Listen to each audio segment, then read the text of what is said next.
For the longest time, I've always done 8 kicks off of every single 200 turn wall. And this morning I was able to do 9 and then 10 off my last wall, which I've never been able to do before. So I was excited about that and optimistic, and I was like, hey, let's see if I, can't repeat that tonight. And I did. So it's always good to be able to extend my underwater because I know that's where I'm at my fastest. So.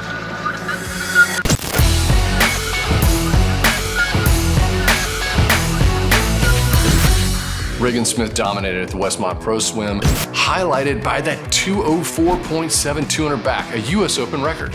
What did you think of her swims? I'm thrilled with them. I didn't really know how this meet was gonna go because I went to the OTC, got in some altitude training, and I also got COVID along the way. So I was out of the water for 5 days, but I wanted to put a positive spin on it because at least I was, at altitude having COVID. So, I thought that it was still going to be beneficial for me.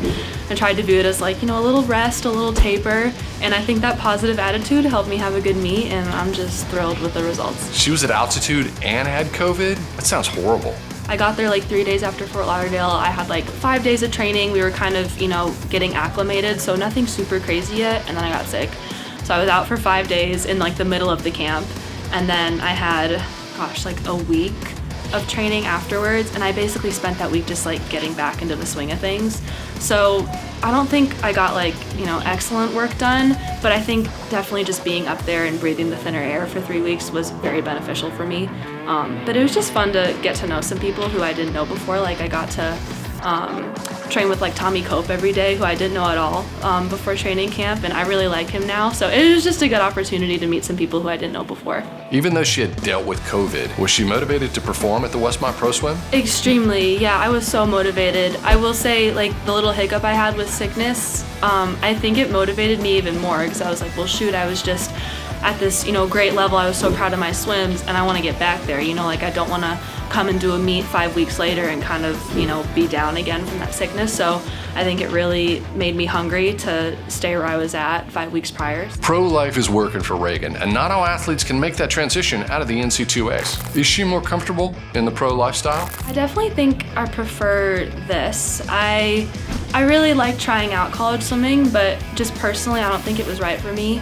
I've always loved training long course. It's always been what I prefer. I've always loved cheer pros. They've been so much fun. I love traveling. And so it's always been a lot of fun for me. And this year has just been a blast. I've preferred the training style immensely. I just think it's been a lot better for me personally.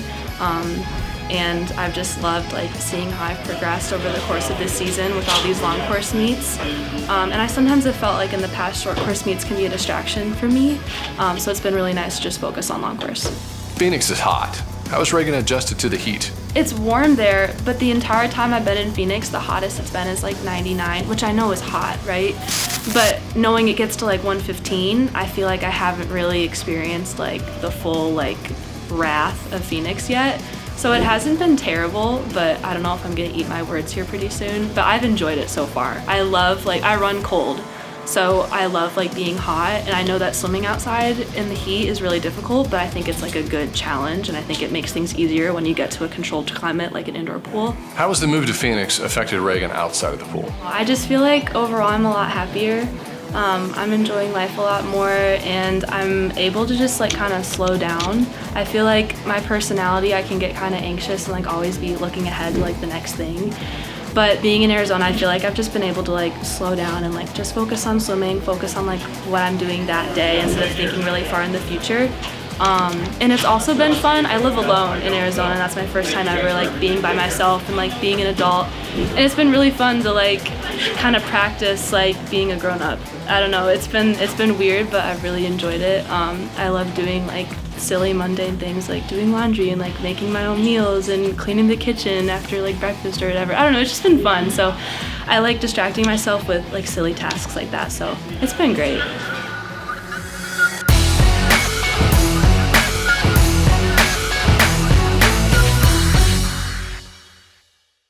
I think if you execute them correctly, then yes. But I also think the 200 back really shocks your legs, and so sometimes you can just get stuck underwater, and I think that is something I've struggled with in the past, especially when I'm more tired during a 200 backstroke. So I think if you can really hit your kicks well, then it is totally helpful. And with Bob, we do a lot of kicking, and so I think my legs are really strong now and are more prepared to, have better underwaters in a race. So I think now it definitely helps me.